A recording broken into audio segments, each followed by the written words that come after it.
Song. This is better than dusting and polishing and whitewashing. This is spring, without the spring cleaning. Here, you can't go down here. This is a toll path. I want 6p for the privilege. Rubbish. I'll go where I like, and all I'll say to you is onion sauce to you. Sage and onion stuffing to you.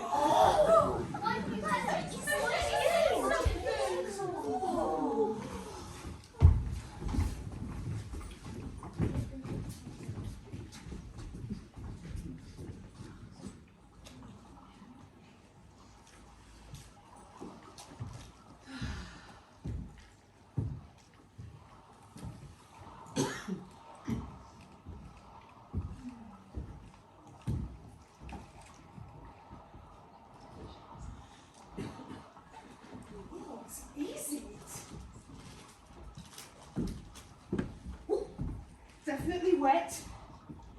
Let's see. It's cold. I wonder, could this be what they call the sea?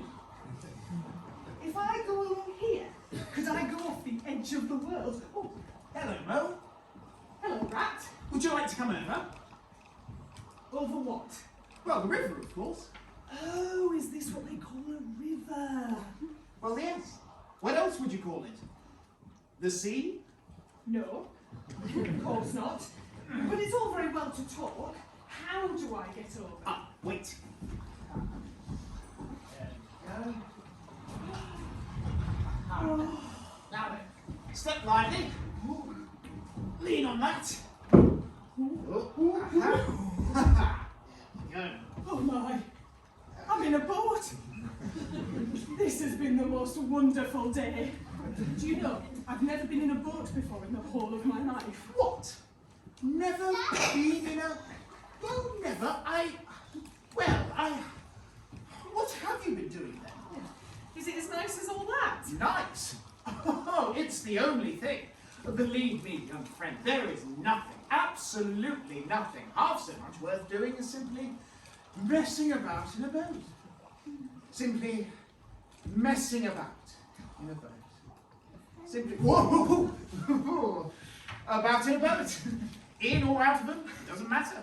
Whether you go somewhere or whether you don't, you're always busy and you never do anything in particular. Then once you've done it, you can always do something else. And you can do it if you like, but you much better not. Now look here, suppose you've nothing else on hand this morning. Why don't we go down the river and make a long day of it? What a day I'm having. I can't think of anything better. Let's start at once. Ah, there, shove that under your feet. Oh, what's inside it? There's cold chicken inside, cold tongue, cold ham, cold beef, pickled gherkins, salad, French rolls, fresh sandwiches, possibly lemonade, ginger beer, soda, water. I'm sorry, I didn't catch all that. Can you say it again? Cold chicken inside, cold tongue, cold ham, cold beef, pickled gherkins, salad, French rolls, fresh sandwiches, possibly lemonade, ginger beer, soda, water. Stop, it's too much. Do you really think so? It's only what they always pack in these little excursions. And the other animals are always telling me I'm a mean beast and cut it very fine. Oh, I like your clothes awfully, old chap. I'm thinking of getting a black velvet smoking jacket myself, as soon as I can afford one. Beg your pardon, you must think me very rude. Just this is all so new to me. So, this is a river. Oh, the river. And you really live by the river. What a jolly life. Well, by it and in it and with it and on it. It's brother and sister to me, and aunts, and company, and food and drink, and, well, naturally, washing.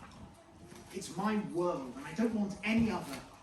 What it hasn't got isn't worth having, and, well, what it doesn't know isn't worth knowing. Lord, the times we've had together, whether in winter or summer, spring or autumn, it's always got its fun and excitement. When the floods are on in February, and my cellar and basement are brimming with drink that's no good to me, and the brown water rushes past my bedroom window, or again, when it all drops away and shows patches of mud that, smell like plum cake, and the rushes and weed clog the channels, and I can potter about, dry shod over most of the bed of it, and find fresh food to eat, and things careless people have dropped out of boats. Doesn't it get a bit dull sometimes, just you and the river, no one else to talk to? Well, no one else to... Oh, well, I mustn't be hard on you. You're new and you don't know. Why, the riverbank is so crowded nowadays that many people are leaving it altogether. No, it's not what it used to be like at all. There's otters and dab chicks and kingfishers and moor hens, all of them about all day long, and all of them wanting you to do something. What's that over there? Oh, that's just the wild wood. We don't go there very much, we riverbankers. Aren't they very nice people there? Well, let me see. The rabbits and squirrels are all right. And Badger, of course. Oh, dear old Badger. Nobody interferes with him, they better not. Why? Who should interfere with him? Well, there are others. Weasels and stoats and ferrets and so on. They break out sometimes, there's no denying it, and, well, you can't really trust them. And that's a fact. And beyond the wild wood again, where it's all blue and dim and you see something that may be hills or maybe not, and something like the smoke of towns, or is it only cloud drift? Beyond the wildwood lies the wide world. That's something that doesn't concern either you or me. I've never been there, and I'm never going to. Nor will you either if you've got any sense. Well, please don't refer to it again. What are you looking at? Oh, I was just looking at the streak of bubbles on the water over there. Greedy beggars! Why didn't you invite us? Oh, this was an impromptu affair. By the way, my friend Morrell. Proud I'm sure. My boy Paul. Nice to meet you. Ah, it's Badger. Come over and join us. Company. That's Badger all over. Fred, the best of fellows, but shy, very shy. Simply hates society. Well, Otter, tell us who's out on the river today. Oh, two's out for one in his new rowing boat. New clothes, new everything. I thought it was sailing he was mad about. It was sailing, and then it was punting. Do you remember? Oh, yes. All day, every day, he was up and down that river in that punt, and a right messy made of it too. And then last year he got a houseboat, and we all had to stay in that houseboat and pretend we liked him. He was going to spend the rest of his life in that houseboat, but it's always the same. Whatever he takes up, he tires off, and then it's onto something fresh. Oh, but he's a good fellow, though. You have to admit. Fish. Oh, fish. Where? No, I don't think. Right. How do you want to eat? Yes, thank you. It was splendid. Well, I suppose we'd better be heading off. I wonder which of us will pack the picnic basket. Please, let me.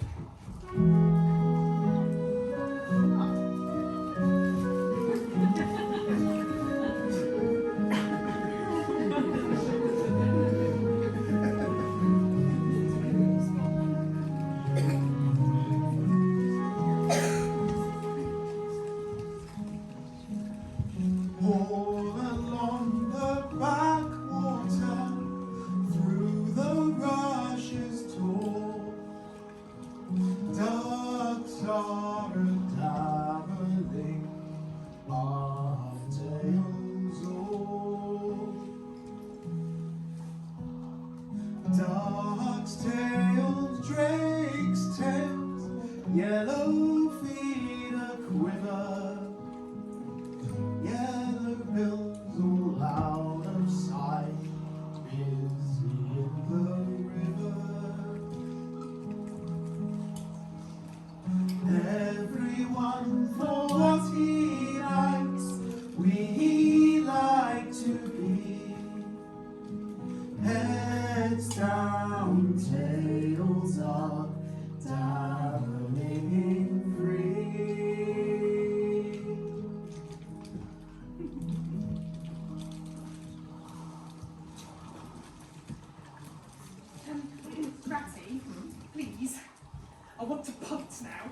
here, my young friend. Wait till you've had a few lessons. You know, it's not as easy as it looks.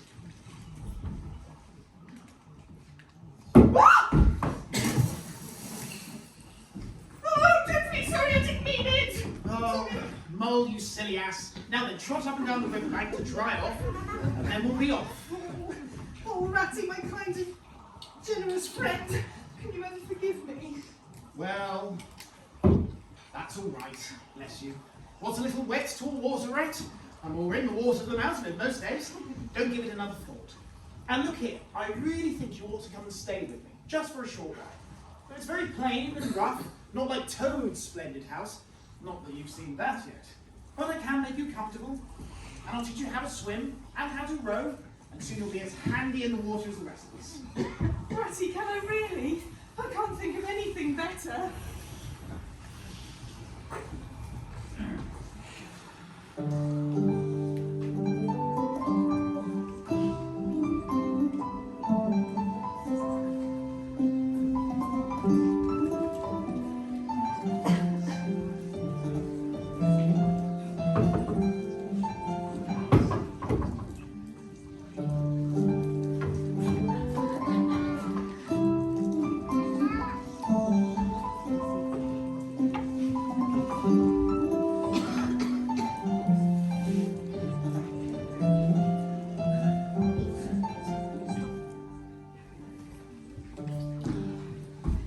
Are you sure he won't mind us calling like this? Uninvited? Oh, it's never the wrong time to call on Toad. Early or late, he's always the same fellow. Always kind-hearted, always glad to see you, always sorry when you go. He must be a very nice animal. Oh, he is indeed the best of fellows. So simple, so good-natured, so good-tempered. Perhaps he's not very clever. I mean, we can't all be geniuses. And it may be that he is both boastful and conceited, but he has some great qualities, has Toady. It's only... Well, you'll see. Good afternoon, Toad. I brought Mole to meet you, my new friend, Mole. Hooray! Oh, it is splendid! I've been meaning to catch up with you, Ratty. I was just about to send a boat up the river with strict instructions that you'd be fetched down here whatever you were doing. I want you badly. Yes, both of you. Yes. Now, what do you have to drink, eh? There we go. Now, you have no idea how lucky it is you're turning up just now. Yes. We have a lovely garden here, Mr. Toad. Oh, yeah. Yes, it is that. Yes. Loveliest garden in the county. And the finest house on the riverbank, Toad Hall is. Yes. Very well. Very well. Just my way of talking. And it's not such a bad house, is it, eh? You know you rather like it yourself, don't you, eh? Now, you two, you just get on what I want to talk to. You have to help me. It's most important. It's about your rowing, I suspect. You're getting on fairly well, though you still splash a good deal. But with any amount of patience and a good deal of coaching. Who? Boating? You silly, childish amusement. I gave it up ages ago. Sheer waste of time. I'm very sorry, but you fellows who ought to know better are still wasting your energies in that aimless manner. Now I have discovered the only genuine occupation of a lifetime, and I intend to dedicate the rest of my lifetime to it. My only regrets are for the years that lie behind me, squandered in trivialities. Yes. Just you wait till you see this. Yes, just you wait, Matty, and your amiable friend Moody too. Oh, yes. There, look, yeah, look at this, eh? What do you think about that, eh? This is life. Life on the open road. The dusty highway, the tracks, the hedgerows, the rolling downs, camps, villages, towns, cities, here today, and off to someone else tomorrow. And mine, that is, beyond question, the finest cart of its type ever built. Yes, lend it all myself, I did. Yes, look at the arrangements. Yes. Did you really? Yes. You are clever. Can I look inside? Oh, yes, go right ahead. There's a potted salmon there, yeah? Biscuits, sardines, everything you could possibly want. Soda water, bread, jam, honey, newspapers, tobacco, sweet teas, playing cards, dominoes. In fact, you'll find that nothing whatsoever has been forgotten when we make our start this afternoon. Oh, I beg your pardon. Did I ever hear you say something about "are" and "start" and "this afternoon"? Come now, Ratty. Don't you speak to me in that stiff and sniffy sort of way. You know you've got to come. Couldn't possibly manage without you, so that's it. Settled, eh? After all, you don't want to stay on this fusty old riverbank, do you? Live in a hole in the ground and boat. Oh, no. We are going to see the world. I'm going to make an animal of you, my boy. I'm sorry, but I don't care. I'm not going, and that's flat. And what's more, I am going to stick by my river and live in a hole and boat as I've always done. Not only that, the mole's going to stick by me and do just the same as I do, aren't you, Mother? Yeah, of course, Ratty. You know I'll always stick by you and what you say is to be. It does sound rather fun. I've only just started having adventures, and I'd so love to see more of the world. Well, of course, I can't make anyone do anything they don't want to do. Have some more pins, Mary. Good. See, I don't expect that Ratty would enjoy this sort of thing, you know. Life on the open road, the travel, the change, the excitement, the adventure, the whole world before you. And a horizon that is forever changing. No, I don't suppose you two would be bothered with anything like that. Oh, Ratty, couldn't we? Cheese straws? I mean, we don't have to make our mind up right away. I don't really care. No, I just want to give pleasure to my friends. Live for others. That is my motto in life. Oh, for goodness sake, we'll go. Just for a day or two. You won't regret it. Yes, I'm just going to get out for it. Oh, and we will have a wonderful time. But just don't talk about your river, eh? Don't talk about my river. I just think about it all the time. Oh, shall we run away, Ratty? Back to our dear old hole in the river? No, we'd best see it through. Thanks awfully, but I'd best stick by Toad till the trip's ended. It wouldn't be safe to leave him to himself. These fads that won't last long. They never do.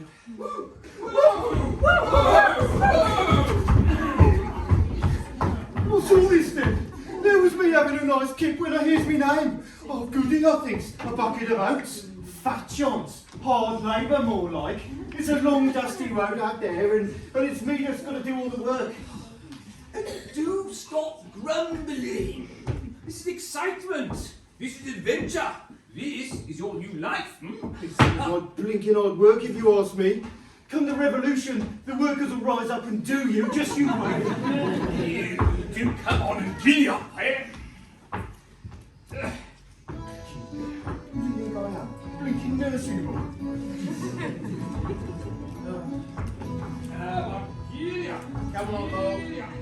It'll be a while before we count down tonight. And 10 to 1, Toad will have forgotten some really necessary things like milk and eggs. This way.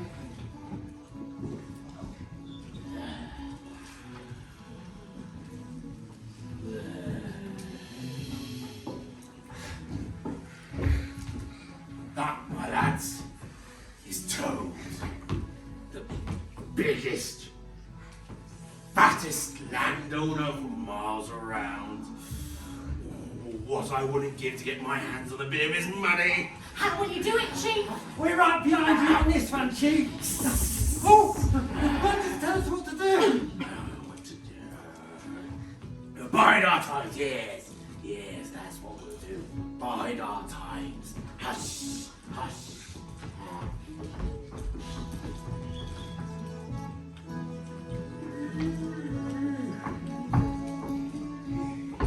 No chance of a rest, I suppose.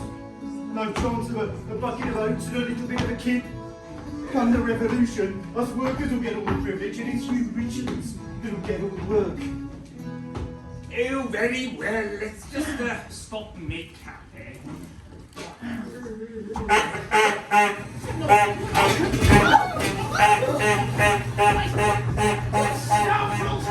You roadhogs, you highwaymen, you... Oh, have the law on you! If that's the future, give me the past. All right, there. Let's get you to a nice, safe bit of grass, all right? Whatever you say, sir, so long as you look after me proper. You going to help us, Toad? Glorious, stirring sight. Poetry in motion. The only real way to travel, the only way to travel. Here, today, and in next week, tomorrow.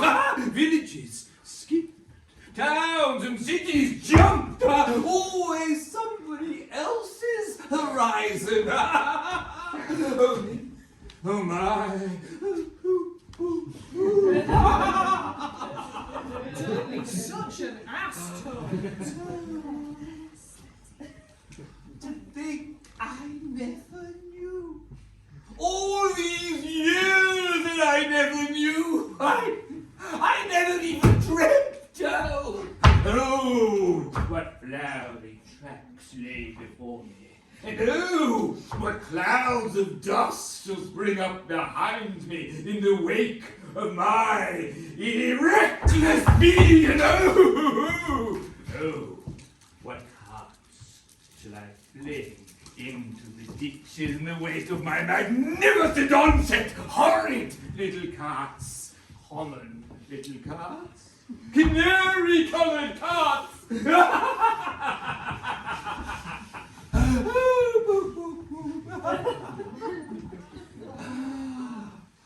What do we do with him? Nothing. Because there really is nothing to be done. You see, I know him of old. He is now possessed. He'll stay like that for a few days now. Quite useless for all practical purposes. Oh, come on.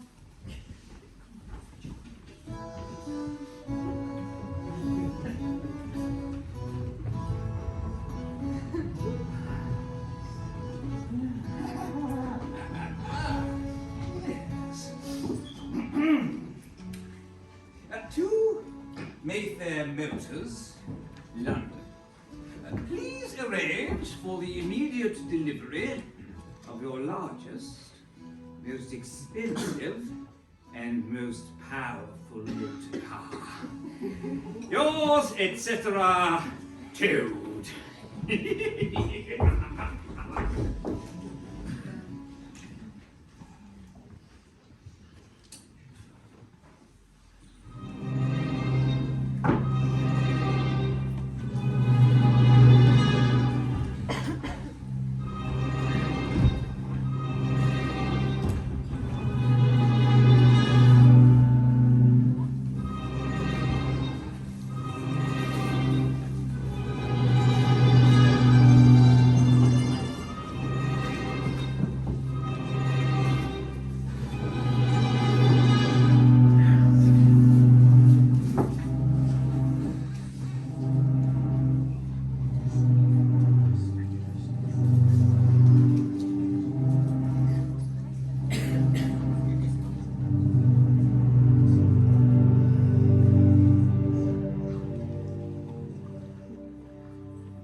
Any fool can see it's perfectly safe. Just a rather boring collection of trees. Not even interesting ones. Ratty's getting lazy, that's what it is. Almost in a state of hibernation. Not bringing me here for a nice afternoon's ramble indeed. Anyone would think it was dangerous. And telling me we can't come and visit Badger here in the wild wood. That it's too risky and he'll come and see us soon enough. I've been here nearly 6 months and I've still not met him properly. I mean, it's cold, of course, but I'm not scared. Not scared at all. It's only a wood. scary about a wood. It's only trees and deep dark undergrowth and shadows so you can't see what's near and strange noises that come up behind you and Get out of here, you fool! Get out! No! oh, Ratty, why didn't I listen to you when you warned me? Oh, what do I do? Where do I go? Where can I hide? Oh, well, no one help me!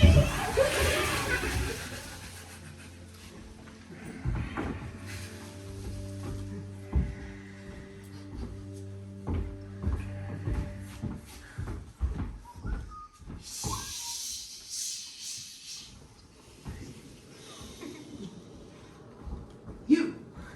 Yes, you silly little rabbit, stop fiddling with their ears and pay attention. Have you seen a mole? Me? A mole? No, I've not seen nothing. Just give me a straightforward answer to a straightforward question. Mole, you know what he looks like? My particular friend. Has he been here? Have the weasels got him? Oh, sir. Out of it? Will it be sage and onion stuffing for you, my lad? Oh, yes, sir. He has been here, sir, and he's got into a real fix. He got lost, sir, and the weasels have been up and hunting him, sir. They've been chipping him round and round. Why didn't you do something?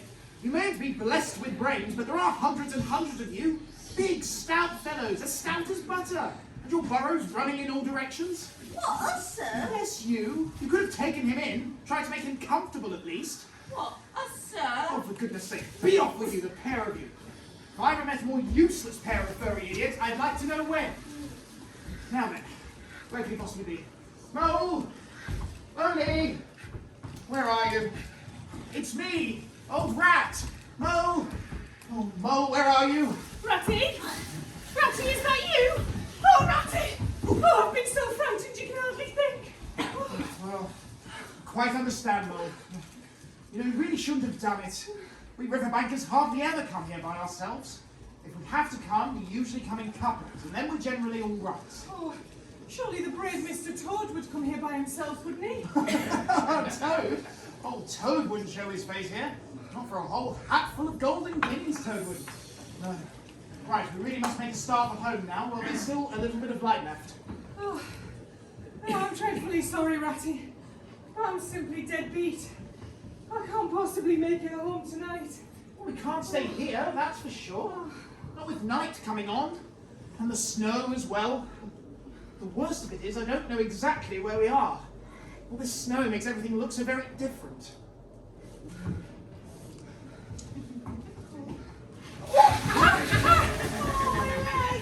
Poor Mole. You don't seem to be having much luck today, do you? Let's have a look. Oh yes, you've cut your shin. Just wait till I get my scarf at it. I must have tripped over a hidden tree branch or a stump. It's a very clean cut. Looks as though it was made by a sharp-edged beetle rather than a branch or a stump. Never mind what's done it. Hurts the same, whatever's done it. Oh, come on, Rat. Oh, hooray! Hooray, hooray, hooray! What have you found? Come and see! Will I see it right enough? See the same sort of thing before, lots of times. Familiar object, I call it. A door scraper. Well now, why dance a jig around a door scraper? But don't you see what this means, you dull-witted animal? Of course I see what it means. It means some very careless and forgetful person has left his door scraper lying around in the middle of the wild wood, just where it's sure to trip everyone up. I will write and complain to someone. You see if I don't. Stop arguing and help me dig. There. What did I tell you? Absolutely nothing whatsoever. Well now, you seem to have found another piece of domestic litter. Go ahead, dance your jig around it, and then perhaps we can get on and stop wasting time. Can we eat a doormat? Can we sleep under a doormat? Can we sit on a doormat and sledge all the way home, you exasperating rodent? Do you mean to tell me that this doormat doesn't tell you anything? Really, Ratty? Who ever heard of a doormat telling anyone anything? They're simply not that sort, doormats. They know their place. Now look here, you thick-headed beast, this must stop. Not another word, but scrape and scratch and dig. If you want to sleep comfortably tonight, this is our last hope. Aha! Look there. Oh, Ratty! You're argued it out, step by step, in that majestic mind of yours, from cut to door scraper, from door scraper to doormat, and from doormat to door. Well, I've read about that sort of thing in books, but I never thought I'd see it in real life. You're simply wasted here, Ratty. You should go where you're better appreciated. If only I had your brain. But, since you don't, I suppose you're going to sit out here in the snow all night and talk? Get up at once and ring hard on that bell pull while I hammer. Oh, well, the very next time this happens, I shall be exceedingly angry. Who is it this time disturbing people on such a night? Speak up! Badger, it's me, Rat, and my friend Mole, and we're lost in the snow. Oh, it's quite different. Come in both of you and get warm by the fire. My word, you must be perishing. Oh, well, I mean, lost in the snow. Oh. And in the wildwoods this time of night. Oh, well, I never. Oh, you've a lovely house here, Mr. Badger. So comfortable and home-like. Good to be underground, isn't it? Oh, that's exactly what I say. You're safe underground, all the same. Things go on overhead when you let them, and you don't bother about them. Yes. There's no security, no peace, no tranquility except underground. And if your ideas get bigger and you want to expand, why, digging a scrape and there you are. Or if it gets too big, you just stop up a few holes, and there you are again. Precisely. No builders, no tradesmen, no remarks passed over the wall. Well, I rather like talking to those other fellows. Don't you miss them? And the sun, and the breeze. And the gales, and the winter floods. A couple of feet of flood water on the river, you look up. I mean, look at Toad Hall. Quite the finest house in these parts. As a house. Well, what if a fire breaks out? Where's Toad? Or walls crack, or windows break, or tiles blow off the roof. Where's Toad? Precisely. I mean, you know. What if the rooms are drafty? And I hate a draft. Where's Toad? No, up and about, round about is good enough to roam about and get a living in, but underground to come home to, that's my idea of home. Well, it might suit you two, but I couldn't possibly live underground. Rather thought you liked living with me, Merlin. Oh, underground, overground. Well, it's so lovely and cosy here, Ratty. But on the other hand, Mr. Badger, the riverbank is really a very nice place to be. Well now, tell me the news from your part of the world. How's old Toad getting on? Oh, from bad to worse. Another smash-up only last week. You see, he will insist on driving himself, even though he's hopelessly incapable. He's convinced that he's a heaven-born driver and that nobody can teach him anything. How many has he had? Well, smashes and cars. All the same with Toad. This is his seventh. You know that old coach house of his? Well, it's piled up to the roof with fragments of motor car, none of them bigger than your hat. He's been in hospital 3 times. And as for the fines he's had to pay, simply awful to think of. Well, we all know Toad's rich, but he's not a millionaire. He'll be killed or ruined. He's got to be one of those sooner or later. Well, we're his friends. Oughtn't we do something? Well, of course, we can't do anything now, not in the winter. But when the spring comes, then I can take him seriously, Hand. I mean, we'll leave that here and go for him all. We'll I've said it before and I'll say it again. The very next time this happens, I shall be exceedingly angry. This time of night, disturbing people. Speak up! If you please, sir, we're lost, sir. Lost in the snow, oh dear, that will never do. Come here, my fire. Thanks ever so much, sir. That's awfully kind of you, sir. Now, where have you two youngsters come from? Me and little Billy here, sir. We were trying to find our way home from school, sir. Mother would have us go today, was the weather ever so. And of course we lost ourselves, sir. And our Billy got frightened, sir. Not really frightened, sir, just a bit twitchy. you like, sir. Proper scaly pants you was, and don't pretend you wasn't. He was, sir. Oh, we quite understand. Noel and I know what it can be like out there. Tell me, what's the weather like out there now? You certainly quite so much, by the by. Oh, terrible bad, sir. Terrible deep spirits. No getting home for the likes of you gentlemen tonight, sir. Well, never mind. You get yourselves outside of that lot for now. I'm sure Mr. Badger will look after you until it's safe to go home. That's what we said to each other, sir, when we happened up against Mr. Badger's back door, sir. We made so bold as to knock, sir, because Mr. Badger's such a kind-hearted gentleman, sir. Well, now enough of this sentimental nonsense. You get yourself down that passage there, you young uns, and you'll find a pair of bunk beds where you can sleep the rest of the night. And no laughing about, or hijinks, or your ma will know about it and give you what for when you get home in the morning. Yes, sir. Of course, sir. Thanks ever so much, sir. Oh, poor Badger. He still wants everyone to think that he doesn't care about society and being polite and so forth. Yet he's the kindest beast imaginable when you need help. What's all this whispering? I won't have it at all. You've had enough refreshment. I think it's time we all went to sleep. There's no peace in this place, what with visitors and animals lost in the snow. We won't disturb him any more, the good fellow. He needs his winter rest. Now, you and I'll creep out his way down here, and come the morning, we'll creep out early, without waking him, if we can. Right, this way.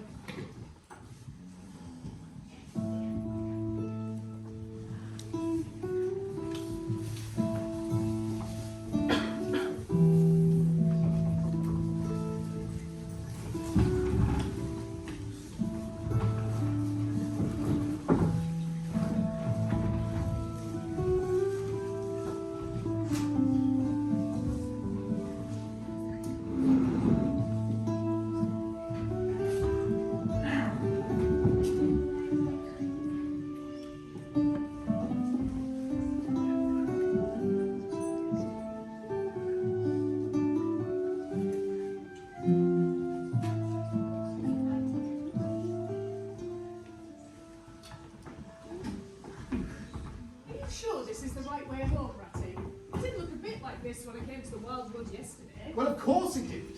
We're going home by a different route altogether. I told you. As long as you know the way. Seems an awfully long way. That's because it's a shortcut. Shortcuts have a habit of taking longer. Notice that? I reckon. Down this. Aha, yes. That's good. Are you sure that's it? Yes. Well, now, 70%. Oh, I don't like being in this village street with all these people in their cottages. They might look out and see us. Oh, not them. At this season of the year, they're all safe indoors, sitting around the fireside. Men, women and children, cats and dogs and all. We should slip by all right without any trouble or unpleasantness. Have a look through their windows, if you like, and see what they're doing.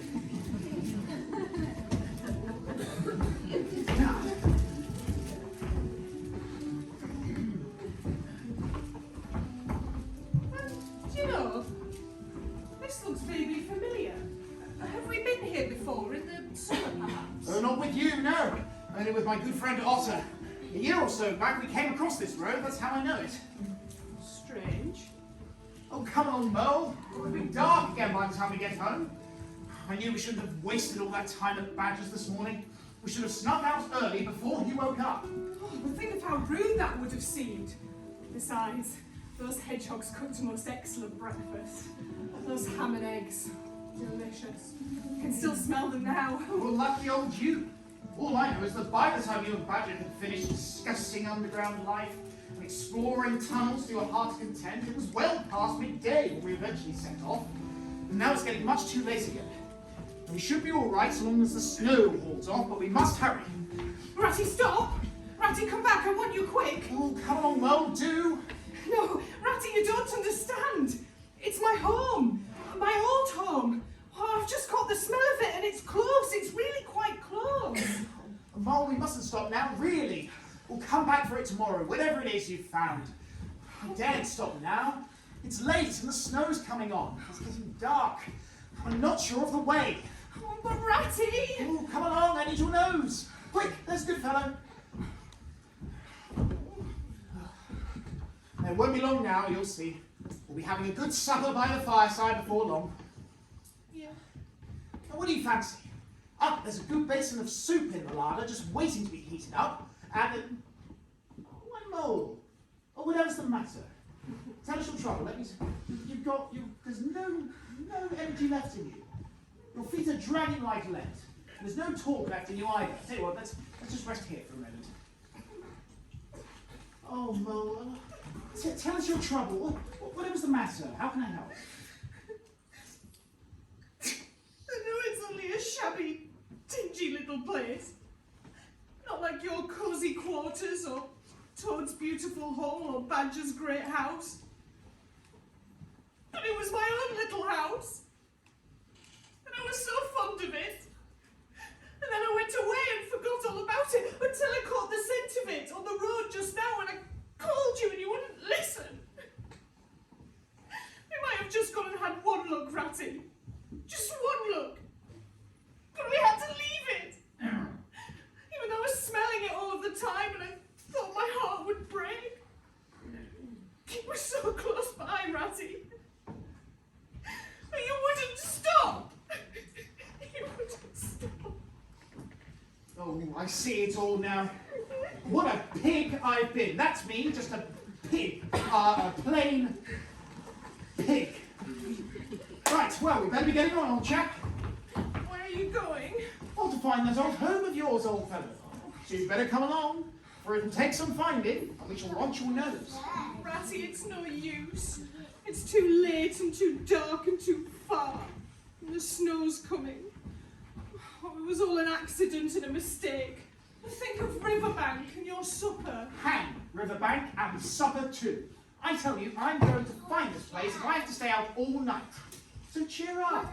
No more talking. Use your nose and give your mind to it.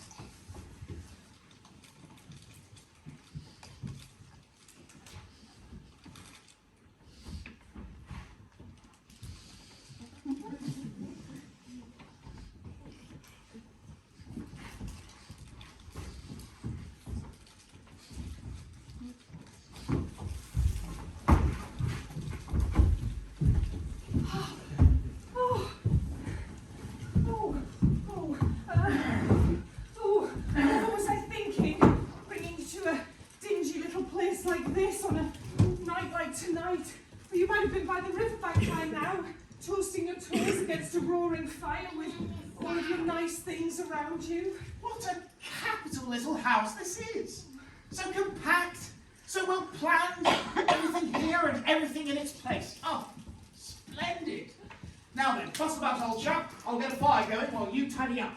Oh, but Ratty, I haven't got a single thing in for your supper. Oh, not even a crumb. What a fellow you are for giving in. Why, only just now I saw a sardine opener. And everybody knows that means that there are sardines somewhere about in the neighbourhood. Rouse yourself, pull yourself together and come with me and forage. Ah. Now, there's a banquet for you. Now, some animals would give their ears to be sitting down to supper with us tonight. No bread, no butter. Oh, no champagne, no lobsters, but plenty of good beer. Oh, what's that? Now all stand in a line. Hold that lantern up a bit, Tommy. Off now. Everyone clear throats together.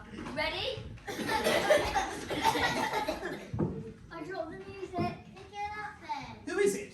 It's the field mice. They go around carolling at this time of year. Quite an institution in these parts. They never pass me by. Oh, well, let's have a look at them.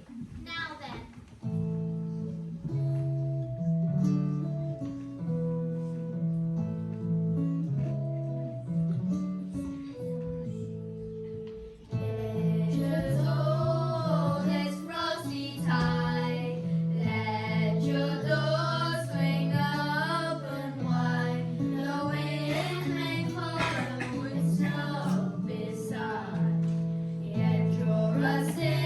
By a fire to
friends. Come Come in, in, come come in. in.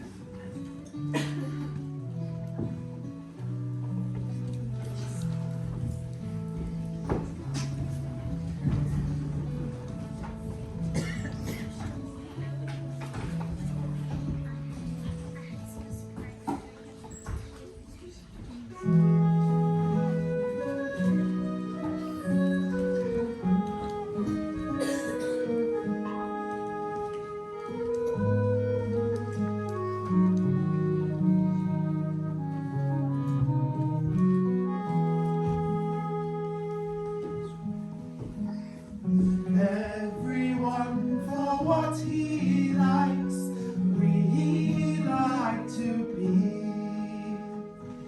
Heads down, tails up, dabbling free.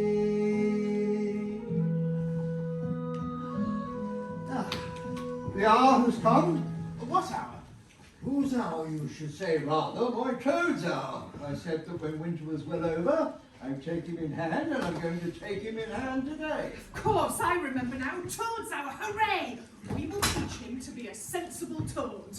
This very morning, another new and exceptionally powerful motor car will arrive at Toad Hall.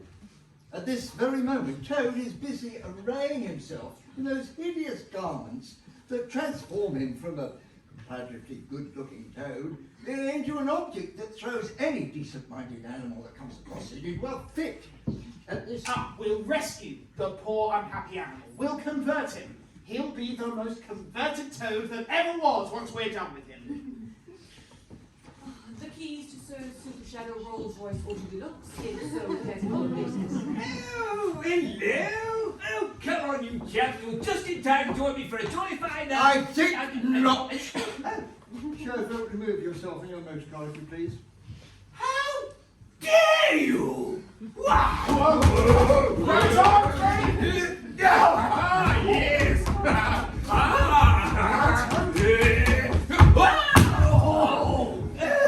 I'm afraid it will not be needed today. Mr. Toad changed his mind. You Understand that this is final. Come on, Toadie, take off these ridiculous clothes. I shan't! What is the meaning of this? I demand an explanation! Take them off him then, you two. What you? You knew it would come to this in the end, Toad. You've disregarded all the warnings we've given you. You're wasting your money and you're giving us animals a bad name by your crashes and your rows with the police and your smashes. For the sake of your good friends, see the error of your ways and give up motor cars entirely and forever. Will you give me your solemn promise to this effect? Well... Yes? No, I won't. They're simply glorious. Don't you promise never to touch a motor car again? On the contrary, I promise that the very next motor car I see, off I go in it. Very well then, since you will not yield to persuasion, we'll have to see what force can do. Ratty, I'll find a rope and fix him to a chair. Tie him up. It's for his own good, Molly. Think of all the money you've been wasting. All those regrettable incidents with the police. And all of those weeks in hospital being ordered around by nurses. Yes. I can see that I have been a wicked and evil toad. I am very sorry, and it won't happen again. There. Really and truly? On the honour of the toad. Very well then. I suggest you stay here and mull over your many faults, Toady, while Mole and I go and arrange for all those smashed up bits of motor car to be removed from the coach house. Keep an eye on him, Ratty, will you?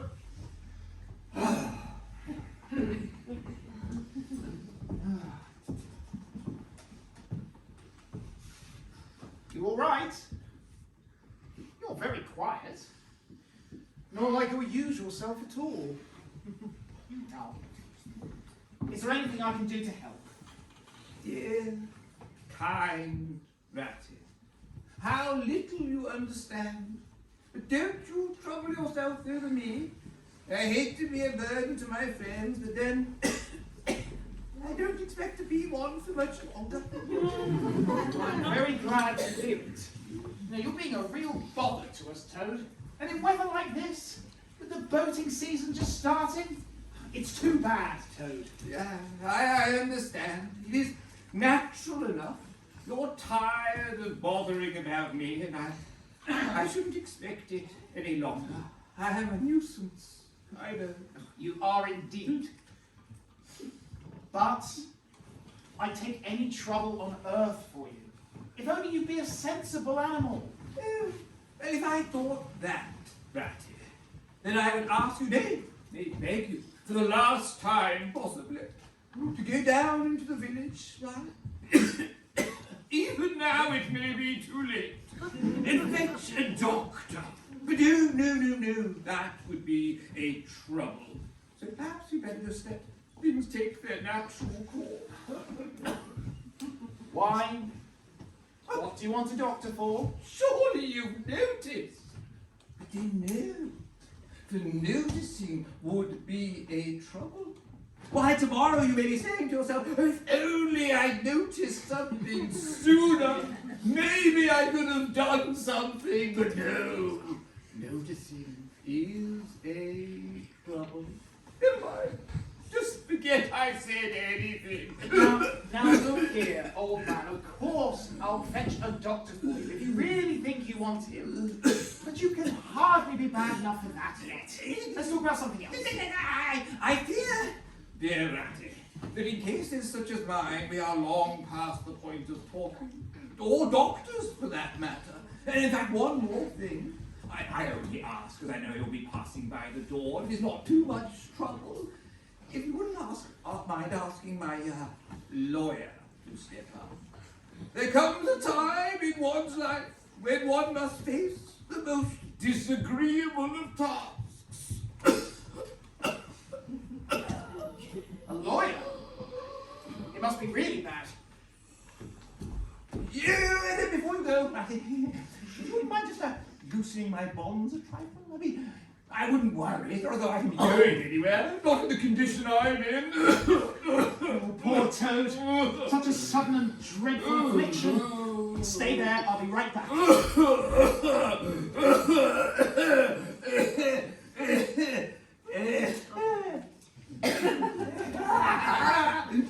Fooled him! What a brilliant piece of planning. Consummate skill as usual. A real smart piece of work. Brave against brute force. And that brave came out on top as it's bound to do. Poor old Ratty.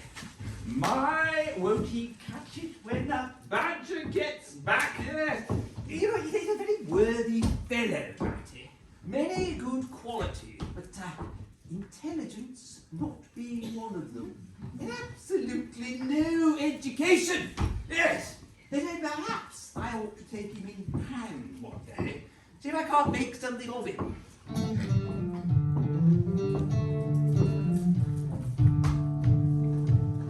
The world has had great heroes, and history ought to have shown, but never a name to go down in fame compared to that of Toad. The clever men of Oxford know all that there is to be known, but there's none of them know quite half so much as intelligent Mr. Toad.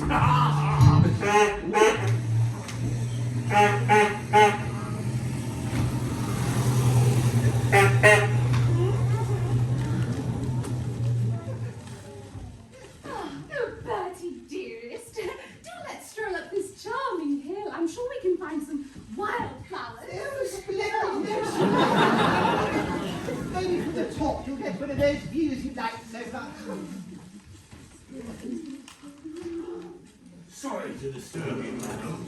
Did you now?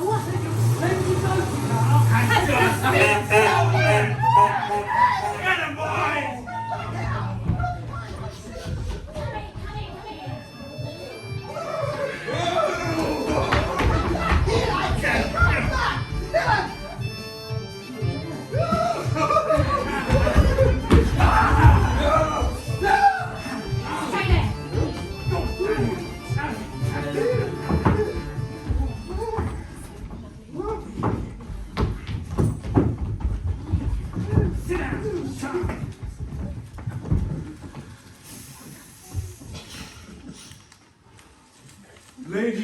and gentlemen of the jury, this is what we call an open and shut case.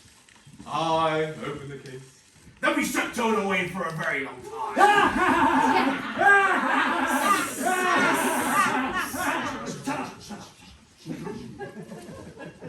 To my mind, the only difficulty that presents itself is how we can make it sufficiently hot for this incorrigible rogue and hardened ruffian we see cowering in the dock before us.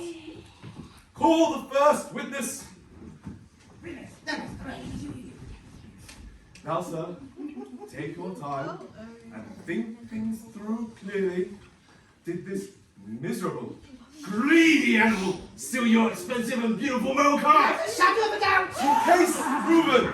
Now to sentence the prisoner. Oh, wait! Listen to us. Let us tell you all about how good and kind and generous Toad is. He wouldn't hurt a fly. Rubbish. To my mind, the only difficulty that presents itself is how we can find a punishment harsh enough for this wicked Toad. But he hasn't even been found guilty yet. Well, you have to make a point of it. Jury, what is your verdict? Hands up if he's guilty. Hands up if you don't want to get eaten. What did I tell you? The prisoner has been found guilty on the clearest of evidence. Firstly, stealing a valuable motor car. Secondly, driving to the public danger. And thirdly, the gross impertinence of this lady. Now that is a fix. Toad would never be rude to a lady. She swoons before you! An innocent member of the fair sex, despoiled by this wicked Toad. What is the strictest punishment we can enforce, Mr. Toad? Wait, let us say 12 months for the theft, Which is mild, and 3 years for the furious driving, which is lenient. and 15 years for the lady. These figures added together make 19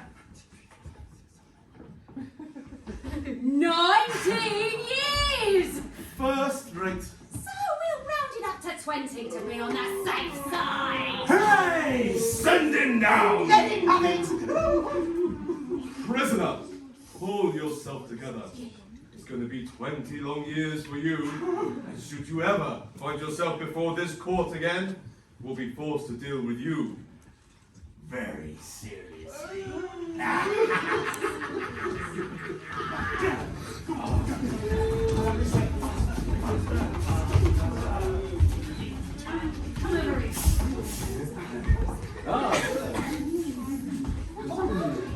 Stop!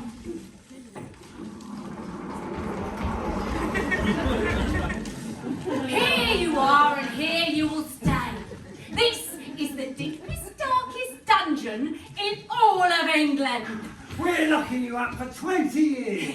And at the end of that, what chance they'll find the key? Oh, dear me! What shall we do? He's lost already! That's nothing nicely, Chief. What should we do now, Chief? Ah, this is perfect, boys. Great work. I knew this motor car would be his downfall. We are the weasels, the worst in the wood. Beware of our plotting, we're up to no good. We're evil, I know, and we don't care for you. So beware of us weasels, and the evil we do.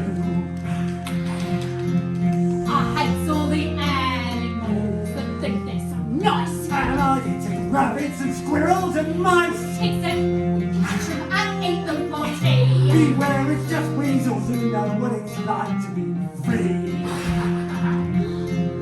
Our mission in life is to chase, to mean and to kill. Whatever we catch, we slaughter and whip. But the ones that we hate more than anyone else are Toad, Rat and Badger, and Molly, yes, Molly as well. Our Toad, Rat and Badger, And Molly, yes, Molly as well. This is the moment for my master plan. For years I've been trying to get get rid of that toad. Nothing stands between us and glory now, boys. Nothing.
Anything properly. Do sit up and dry your eyes and have a bite to eat. Look, I brought this straight from oven. What is the point in eating anything? Years and years and years trapped in this dreadful dungeon, away from the light, away from my friends, away from anything good. What is the point in it all? Come now, you could just try a little. It's hot buttered toast. With butter running through it in great golden drops, like honey from a honeycomb. Just have a bite or two to please me. I couldn't possibly manage a mouthful. No, not much I'm immured in a dreadful place, surrounded by uncouth jailers, no. Well, if you're going to call us all names, not much hope, I shouldn't think. It's my father who's jailer here, and I should thank you not to call him. No, I didn't mean it. No, I'm just overwhelmed by it all, by the sheer injustice of it all. Do you mean to say you didn't do all those dreadful things after all? Me? No, I'm as innocent as a newborn baby. Really, Toad? Are you telling me the truth? Really and truly? Yes, well, mostly the truth. I mean, you know how it is. I must admit, I did just sort of step into the motor car, yes, but not to drive it, no, and certainly not to steer it. No, I was more admiring it, really. And you didn't drive dangerously? Dangerous indeed? Do I look dangerous? No! And as for that lady, they say I attacked, well, I never even saw her. No, it's all a clear case of misrepresentation and mistrial. Not that it do me any good, because I'm going to be trapped in this dreadful place for 20 years. And if they ever find the key to let me out, there'll be a poor skeleton by then. Not if I can help it. Listen, Toad, I don't know if you're telling me truth or not, but I don't hold with imprisoning animals, so I'm going to help you. What? Listen, I have an aunt who's a washerwoman, right? Oh, no, never mind. But I have several aunts who ought to be washerwomen. Do be quiet. I'm trying to think. Anyway, like I was saying, I have an aunt who's a washerwoman. Now, she does all the washing for all the prisoners in this castle. We try and keep any paying business of that sort in the family. Now, she's very poor, and you're very rich, aren't you? Ah, yes, if only you could see Toad Hall. Finest gentleman's residence on the riverbank, dating in part from the 14th century, but with every modern convenience, mingled with a sort of oldie worldy charm. Yes. Bless you, I don't want to buy it. Listen, a few pounds won't make any difference to you. It'd mean a lot to my aunt. I think we can come to an arrangement of sorts where she'd let you borrow her dress and her bonnet and so on, and you can escape castle as official washerwoman. You're very alike in some respects, particularly about the figure. No, we are not. I have a very elegant figure for what I am. So is my aunt for what she is. But have it your way, you horrid, proud, ungrateful animal, when I'm feeling sorry for you and trying to help you. Thank you. You can't honestly expect me, Toad, Mr. Toad of Toad Hall, to be going around the county dressed as a washerwoman, eh? You can stop here as a toad. I suppose you want to go off in a coach and four. A coach? so last year. Now, a Bentley on the other hand. Forget I ever suggested idea. You can stay here and rot as far as I'm concerned. You know, I'm sorry. I'm sorry. You are a kind and generous girl, and I am a proud and foolish toad. Do please go and tell your aunt, and I'll be delighted to see her. I'm so sure that the good lady and I will be able to come to terms on a mutually satisfactory basis. Washing! Get your washing ready! She's here. Quick, get those clothes off while I'll explain it to her. Back in a minute. Decent civil. How could gentlemanly behaviour? I mean, what are you coming to today?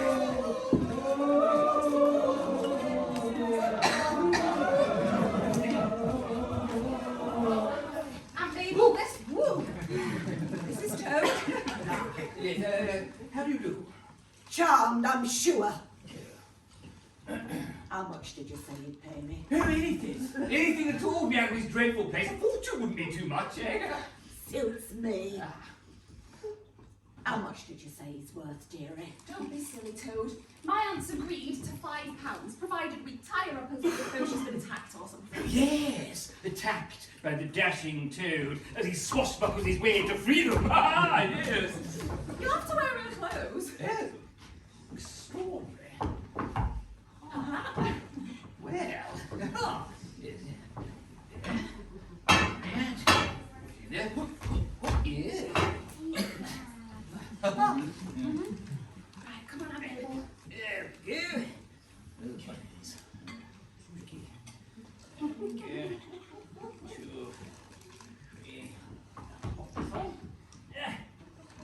Just a bit tighter with them knots, dearie. And with a bit of luck, they'll let me keep my job. Okay. Let me give you an hand, Toad.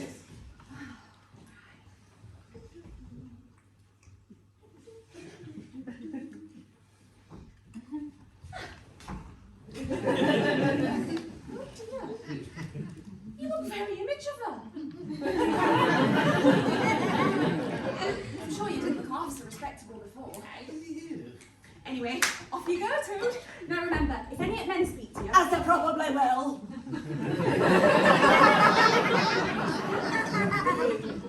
Men. Remember, you're a widow woman with a character to lose, quite a lonely world. Off you go.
You're back.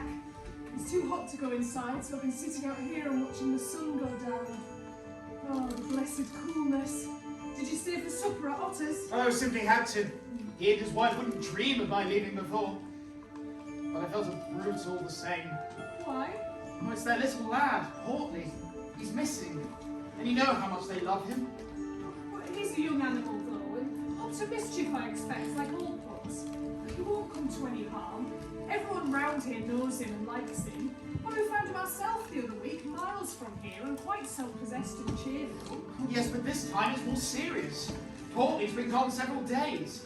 And the Otters have searched everywhere for him, high and low, without finding the slightest trace of him. And? Well, Otter's told me that Portly's not learned to swim very well yet. He's worried sick about the weir where the river runs so fast. Not to mention traps and predators. Otter's going to stay up all night by the ford, where Portly caught his very first fish, just in case he shows up.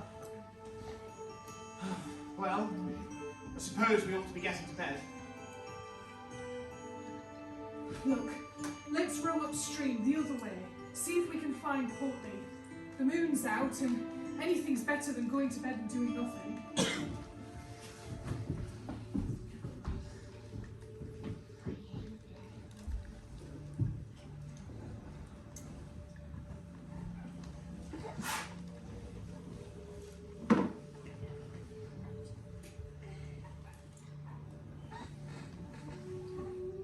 Can you hear that? Such music. It's as if it's calling to us. Hear anything but the wind in the reeds and the rushes and the willows.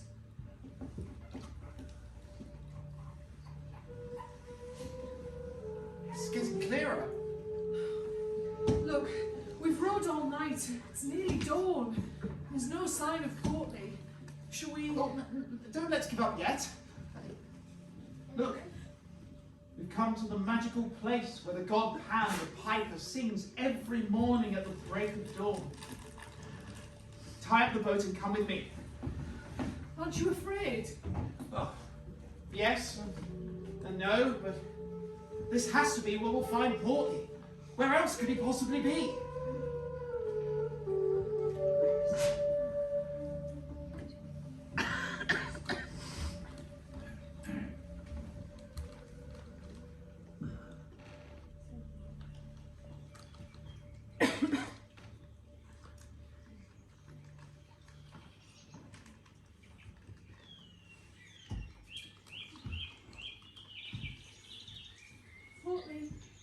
Portney, wake up, lad. Come on, let's get you home. Some great animals here. There are footsteps in the grass. Come on, Ratty. Think of Otto waiting by the ford all night.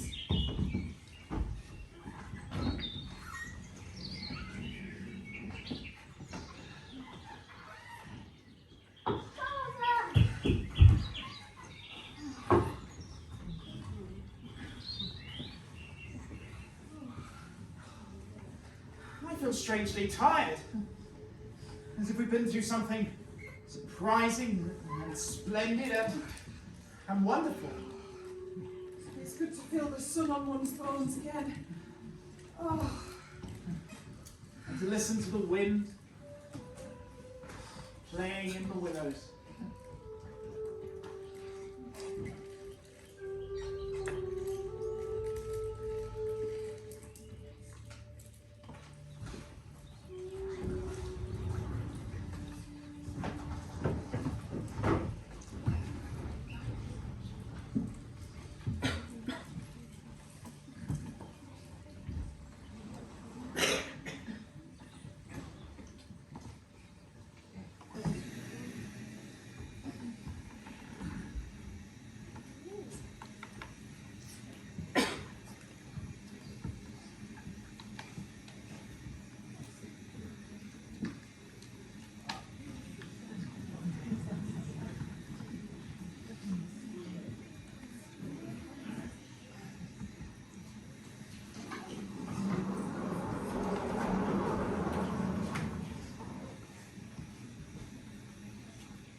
Day, my fine man. A beautiful morning it is too. I'll have one first-class ticket to Hull, please, and be quick about it, eh? Blimey, listen to her. Coming to some money, have you? Found his old sovereign in the washing. My money is in my waistcoat, which is,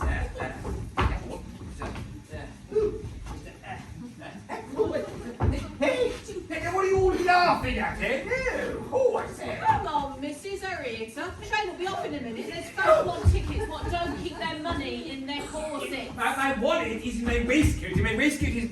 Oh, somewhere else. Here, now look here, my good man. I find I've left my wallet at home. So why don't you give me the ticket now then, yes, and I'll send the money on tomorrow. I mean, I'm very well known in these parts, you know. I should think you are well known in these parts. You try this game on often. Madam, if you could move away from the window, you're obstructing the other passengers.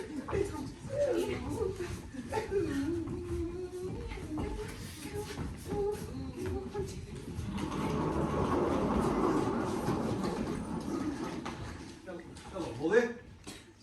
What seems to be the trouble? You don't look particularly cheerful. Oh, sir! Oh, sir! I'm just a poor washerwoman, sir, that's lost her money and can't buy her ticket and needs to get home. Oh dear, oh dear, oh dear, oh dear. That's a terrible bad business, isn't it? Lost your money, can't get home. Probably got a few kids waiting for you as well. Oh, yes, any amount of them. And they'll all be starving hungry and playing with matches and knocking over lanterns and getting up to all sorts of mischief, the little innocents. Oh, dearie, dearie me. Oh, no. Oh. Don't worry, right? You're a washerwoman to your trade, says you, right? I'm an engine driver, as you can see. And there's no denying it's terribly dirty work. Uses up a power of shirts, it does. Until my missus is fair fed up with washing them. You wash the few for me and send them along when you get home. You can ride on my engine. Sir, you never spoke a kind of word. I'll do as much washing as you like, as long as you like, as much as you like. It's against company regulation, right? But Sir, we're not sitting there out of the way place to go.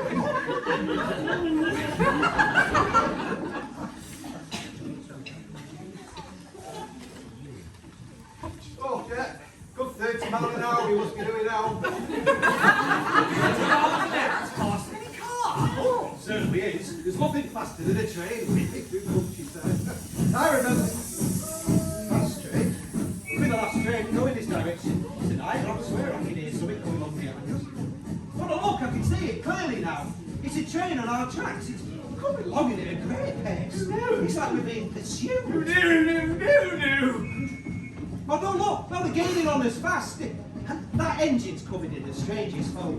There's prison warders and policemen and plainclothes detectives. And they're all waving and shouting the same thing. Stop, stop, stop! Save me, Mr. Engine Driver, and I will confess everything. I am not the simple washerwoman I am here to be. I have no children waiting for me at home, innocent or otherwise. I am a Toad, the well-known and much respected Mr. Toad. I have just escaped from a loathsome dungeon into which my enemies flung me, and if those chaps on that train recapture me, it'll be bread and water and misery once again for poor unfortunate innocent Mr. Toad. You tell me why they put you in prison. Well, nothing so very much. I merely hopped into a motor car while the owner was otherwise engaged. I mean, he had no use for it at the time, and I didn't mean to steal it, not really. But some people, particularly magistrates, take such a dim view of such thoughtless and high-spirited behaviour. I do fear indeed you have been a very wicked Toad. By rights, I ought to give you up to justice. Oh, have mercy, have mercy, have mercy. Think of being in a dungeon. I have paid the price already. Truly I have. Look, you're so upset and distressed. I won't desert you, right? But I don't hope for multitudes for one thing, and I don't like being told what to do when I'm on my engine for another. Right, this is what we'll do.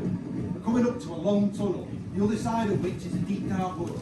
We'll go into the tunnel as fast as we can, and they'll have to slow down for fear of hitting us, right? When we get to the other side, I'll slam the brakes on, and as soon as we get that, you jump off and run and hide into the woods, right?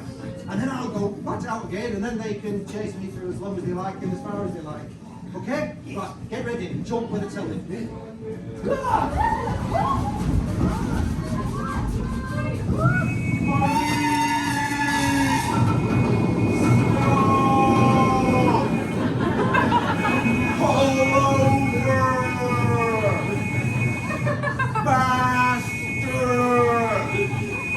Gaining on them!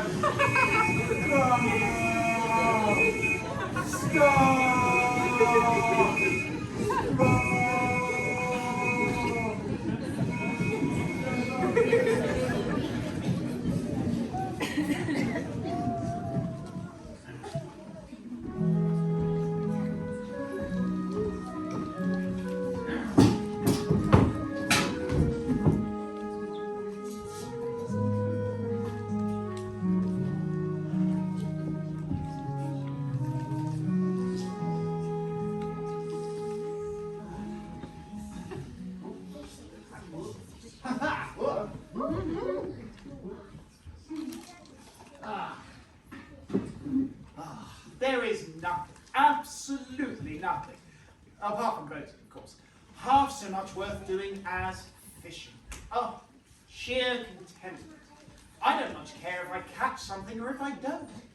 Just sitting here, watching the day drift by. Oh, perfect peace. Here's old Ratty. Just a hand rattle. I don't stand on what I do. What on earth are you up to? Well, you know it isn't time to be thinking about winter quarters. Not yet by a long way. Oh yes, we know. But it's always as well to be in good time, isn't it? We really must get everything out of the field before those horrid machines start kicking around. The best winter flats get picked up so quickly nowadays, and if you're late, you'll have to put up with anything. Yes, but you're so early. It's still summer and a splendid day. Why not have a row down the river?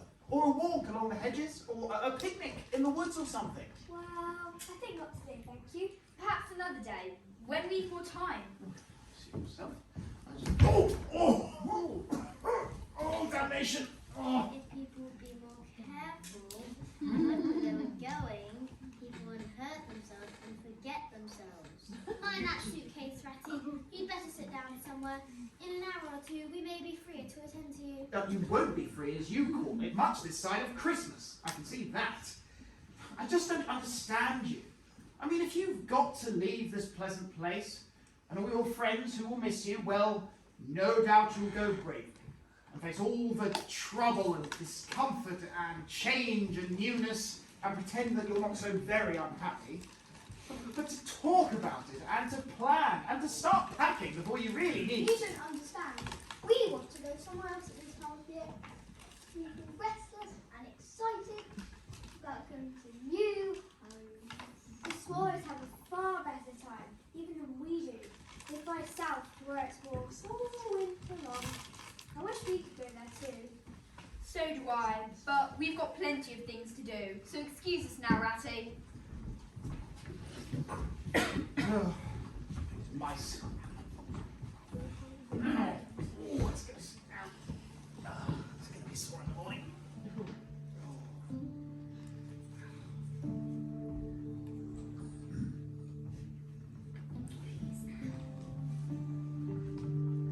Good day to you. Good day. This is a most pleasant spot. I can smell clover. And those are cows we hear, cropping the grass and breathing softly between mouthfuls.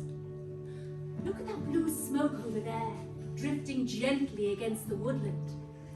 I can see you, unlike me, are a freshwater rat. And no doubt you lead a goodly life. A goodly life. Oh, yes. This is the life. The only life to lead. Oh, well, now I didn't say that exactly. But no doubt it is the best. I've just tried it for 6 months. And yet, here I am, footsore and hungry, tramping southwards, following the old call to the south. Do you mind if I sit down for a while? Tell me, have you come far? Well, you know how it is. Setting off before dawn and tramping for miles with always a new horizon to look at. Well, to be honest, I don't really know what that's like.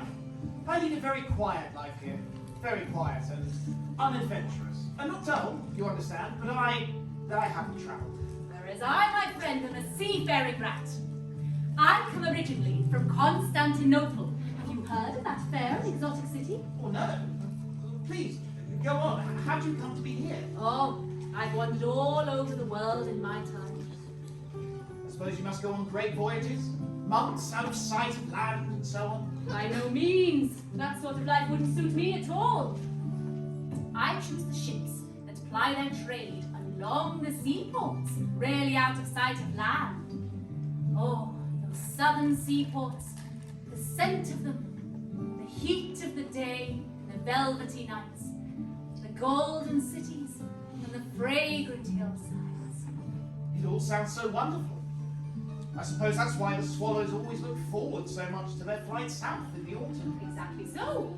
Why, last winter, I sailed in and out of the harbours from glorious Venice to Sicily. I left the ship for a while there and led a lazy life among the peasants, watching them work or stretched out on a hillside with the blue sea far below me. I drank in Corsica and feasted in Marseille until finally I came up through the cooler waters to England to spend the summer in the countryside. Until I wearied of it and set off the other day towards the sea again. What an exciting life you lead. You could come too, you know. Why not come with me? Leave this dull and dreary riverbank. Come with me, and we'll find glamour and adventure on the southern seas. Yes. Yes, I'll come. It's time for me to start again, my friend, for I am bound for a tiny harbour in the west, where I'll choose the best ship for my purpose. When it's ready to depart, I'll be on board, and you can be there too. Come after me. You'll easily catch me up, and we'll sail together into the sun and the summer. I'll go slowly now, and I'll look back now and again, and I'll surely see you coming, eager and light-hearted, with all the south in your face.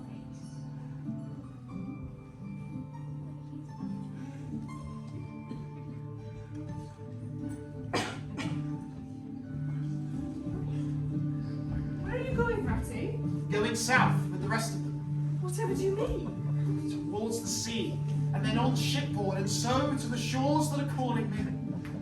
Ratty? Rat, what's happened to you? Ratty, you don't want to go on an uncomfortable ship. You'll be seasick and lonely. But the fragrant hillsides and the golden cities. Ratty, my good fellow, I haven't the faintest idea what's gotten into you. Oh, but think of all you'd be missing if you went away. Oh, autumn and the harvest. Oh, and then winter evenings by the fireside. Telling stories, enjoying the companionship of all your friends. And the river. Think of how much you missed the river if you went away. Do you remember how much you missed it when we went away with Toad that time? The river, yes. Yes, I suppose I couldn't really leave the river. You'd hate to leave it, you know you would. Why, when we were called... News, grave and terrible news. Oh, whatever's happened? It's those weasels. You know how it blew a gale and it was raining simply cats and dogs last night? Well, abandoned weasels, armed to the teeth, crept silently up to Toad Hall. I was there on guard, as we agreed all those months ago when Toad had his spot of trouble. But what could I do against so many? Within minutes I'd been thrown out of doors and they'd taken possession of the kitchens, the billiard room, the great hall, and the conservatory. In short, the wild wooders have taken Toad Hall. Oh, how dreadful it will be for Toad when he hears. Oh. We have to do something. We have to get Toad Hall back for Toad. Indeed we must, but not yet. When the time is right. For the time being, we'll watch, we'll plan, we'll get ready, but one day, oh, one day... Come along, you fellows, what are we standing about dreaming for? We have to get Toad Hall back and beat those filthy weasels once and for all. Come on!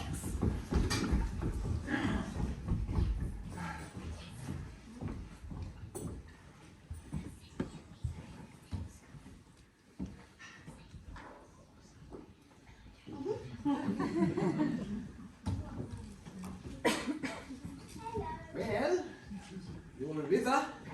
Question is, are you my river?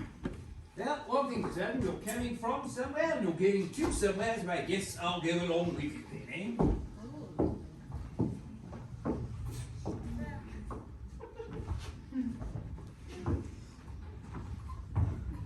Whoa! Nice morning, ma'am. I dare say it is, ma'am. The emperor's not in what I am. There's my only married daughter, and she writes to me to come to her at once. So off I sets, not knowing what's happening, but fearing the worst. As you yourself must understand if you be a mother too.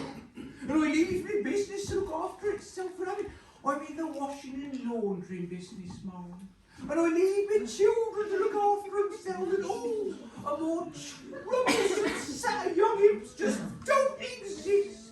And then I lose me money, and I lose me way, and I dare think what might be happening. Where might your daughter live, ma'am? Oh, she lives near a right fine house known as Toad Hall. Perhaps you've heard of it, Mum. Oh, Toad Hall? Well, I'm going that way myself, so why don't you climb on board the barge and I'll give you a lift there? Two's luck. I always come out on top. So, you're in the washing business. And a very fine business it is too, I dare say, if I might make myself free to say so. Oh, it's the finest business in all the entire county, yes. We do all the laundering and the dry starch, it all done to the highest of standards, it is, yes. My only regret is that I don't get to do it myself so much anymore.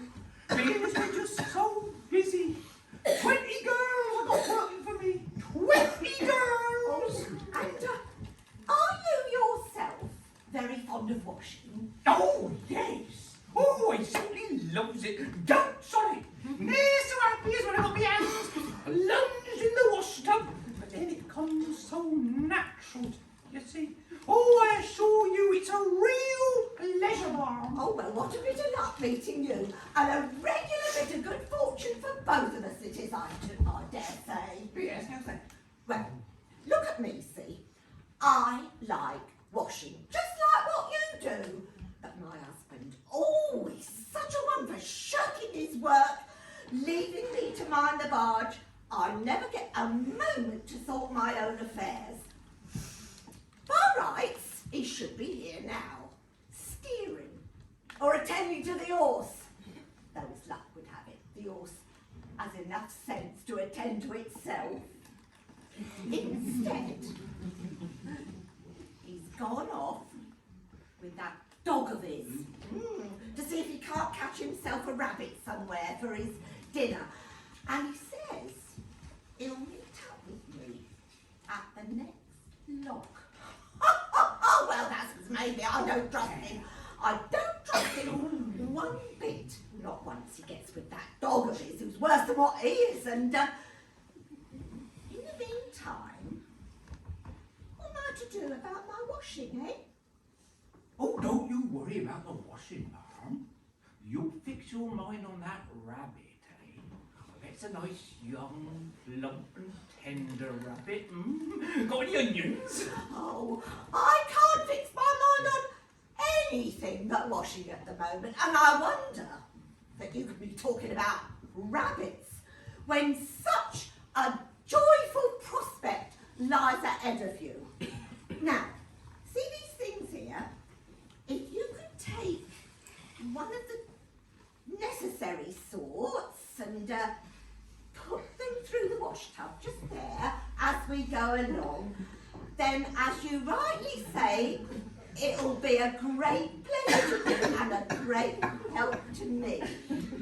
You see, I want you to be happy, and I want you to be entertained as we go along and sitting there idly staring out at the scenery and yawning your head off. Right then, off we go. Gee up! Why don't you let me steer, eh? And that way you can carry on doing the washing. Do it the way you likes it to be done. I'm more into the gentleman's garments. That's what I like. Oh, let you steer.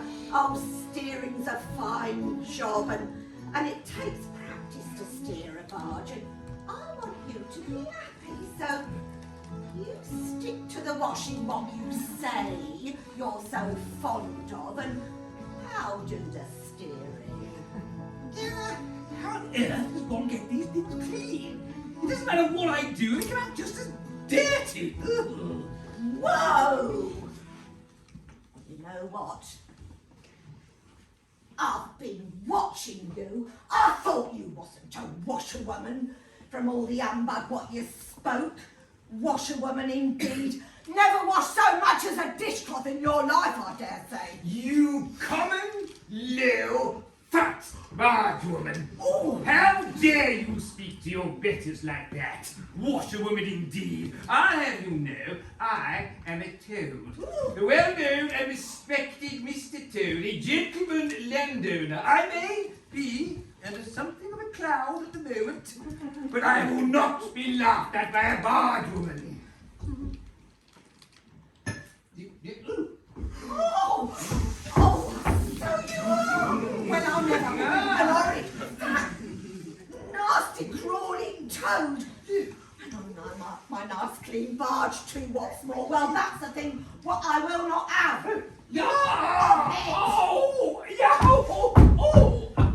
Put yourself through your own mangle, washerwoman, and eye in your face while you're at it.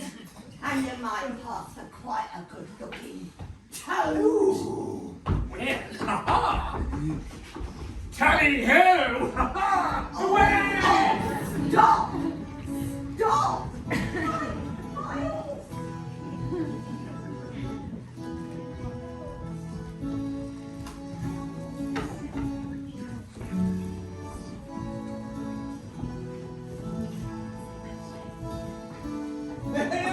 What a brilliant mind I have to be able to execute so stunning a plan. Words fail me. I don't know about words, but my back will fail me soon. Get off before I collapse under your weight. Blimey, they haven't underfed you in prison, have they? What do you know about my being wrongfully incarcerated? You don't recognise me. A horse is a horse to me, my fine fellow.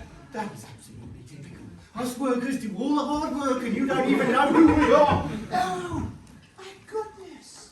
Could it be that you are that brave Alfred who once drew my canary-coloured card in those happy, innocent days of yore? Well, you can put it like that. What the devil are you doing here? Exploited as usual. When you didn't want me no more, I was chucked on the scrapping. No severance pay, no provision for old age. Just off you go and eat grass.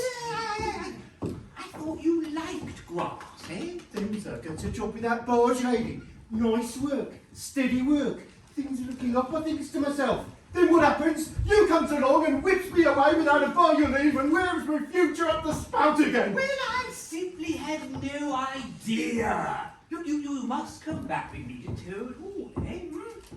I'll find you a nice, warm stables, a good supply of oats. You know, I never meant to neglect my retainers. No. Well, that's a bit more like it. Yeah, eh? Boy! You! Yeah. Gonna sell that horse? This horse? Yeah. Oh, no, sir, no. No, I couldn't possibly sell that horse, sir. No. How else would I be able to get the washing back to my customers each week, sir? No. Besides, he's very fond of me, and I simply dote on him. Get a donkey! Love that instead. But he is a very special horse, he is. Part blood horse. Not the part you can see, obviously. Another part. No, I couldn't possibly part with him. No. Oh, but just as a matter of interest, what would you be disposed of to offer for so fine and handsome a young horse of mine, eh? Hang on a minute, can I just shilling a leg? Shilling a leg? Just one moment. Shilling a leg when it's that's exactly 4 shillings. Oh no, sir, no. I couldn't possibly part with this fine horse for just 4 shillings, sir. No. I'll tell you what I'll do. I'll make it 5 shillings, and that's 3 and 6pence more than the animal's worth. That's my final word. Yeah. Now look here, my fine man. I'll tell you what I'll do. And this is my final word. You shall give me 6 shillings and 6 pence cash down. And in addition, you'll let me have that delicious smelling stew right there. Now, if that's not good enough for you, you let me know and I'll be on my way. Plenty of other people interested in this fine horse of mine, you know. Oh, a few more tales like this and I'll be ruined. Fine! Here, take the stew. Give me yours. Right. Get on there. Get up there, Lee.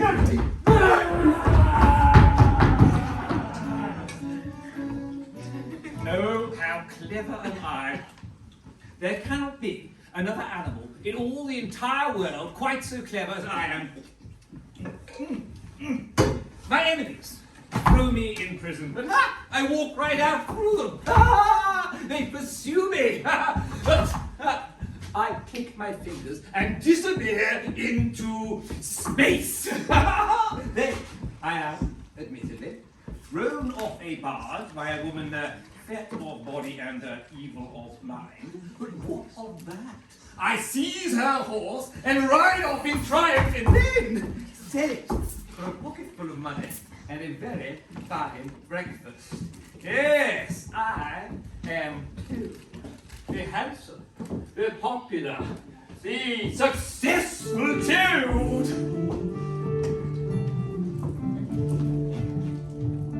The world has had great heroes and history books and shows, but never a name to go down in fame compared to that of Toad. Those clever men of Oxford know all that there is to be known, but none of them know quite half so much as intelligent Mr. Toad. The soldiers all salute him as they marched along the road. Was it the king, Lord Kitchener? No, it was Mr. Toad. Yes, now here's the thing. I shall hail these folk down and spin them a yarn long like I've been so successful until now. And with any luck, I shall be riding up to Toad Hall in a motor car. Won't that be one of the Iron Badger, eh? Oh, there! It'll be rain and water and me to relax again. Oh, it's Toad I need.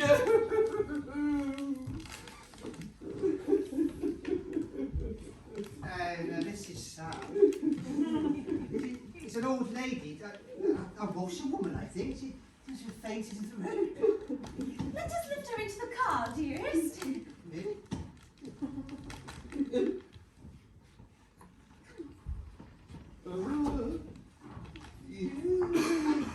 I think she's looking a bit better. I think maybe the fresh air's doing her good. Oh, thank you, sir.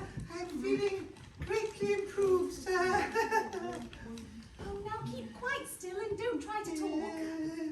I wonder if perhaps I could go into the front seat there. I could get some air upon my face. A sensible woman. Yes, of course. Of course you shall. Here we go. There you go. Oh, please, sir. I've always wondered what it would be like to drive a motor car. It looks so easy. I'd love to be able to tell my friends that I once drove cars. Bravo, Mom! Of course you shall. I love a woman who's serious. Go ahead. You can't really harm. How well she does it! Fancy a washerwoman driving a car as well as that! You be careful there, washerwoman. Washerwoman indeed! I am the Toad!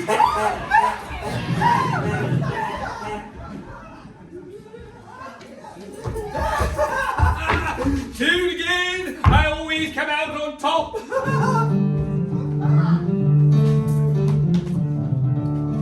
The motor car went boom, boom, boom, it raced along the road.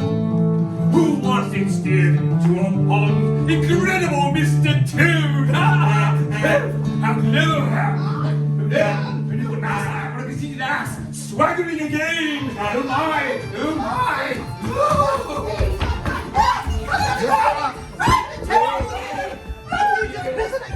Run!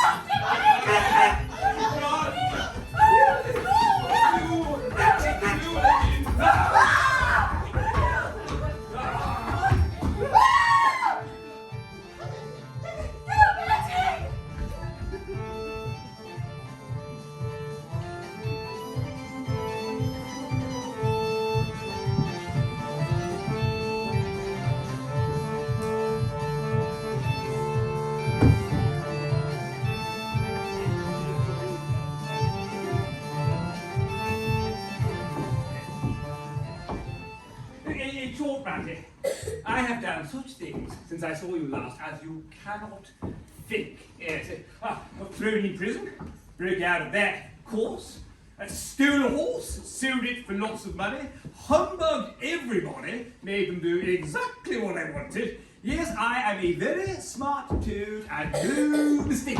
For goodness sake, Toad, take off that old rag that looks as though it may have once belonged to a washerwoman and try to look like a gentleman. A more shabby, disreputable, bedraggled object than you are, I never set eyes on in my life. That's hardly fair. Come along. Can't you see what a fool you've been making yourself? By your own admission, you've been handcuffed, imprisoned, starved, chased, terrified, insulted, and jeered at. Now where's the pleasure in that? You know, it all comes from your obsession with motor cars. You've had nothing but trouble from them since you stole that first one. But if you must be mixed up in motor cars, why steal them? Be bankrupt if you think that's exciting. Be in hospital if you have your heart set on it. But why choose to be a convict? Oh, yes, you are. You are quite right, Ratty. But it was fun. It was awfully good fun. But I have been a conceited ass, and now I must be a good toad. Yes. If we will have a nice, quiet cup of coffee here, and then we shall stroll back down to Toad Hall, whereupon I shall begin a quiet, uneventful life amongst my friends. Yes. You mean you haven't heard? What? Oh, come on, Ratty, spit it out. What is it, eh? Do you mean to tell me you've heard nothing about the Wild Wooders? What of them? Like how they've been in and taken Toad Hall? No! Yes, they broke in and now they're living there. They lie in bed half the day and eat your grub and drink your drink and tell bad jokes about you and sing vulgar songs about, well, about prisons and magistrates. And they're telling everyone they're at Toad Hall for good. Well, I'll soon see about that. No, Toad, you haven't a chance. They're vicious and nasty and up to every dirty trick you can imagine. No, our best course of action is to follow Badger's plan. Yes. That reminds me. Where are Badger and Moley? Hey, just wait till they hear what I've been up to, eh? Oh, you may well ask. While you've been out riding through the countryside in expensive motor cars and galloping proudly on blood horses, those two poor, devoted animals have been camping out, living very hard by day and lying very hard by night, watching over your house and plotting and scheming. You don't deserve such loyal and true friends, Toad. Oh dear.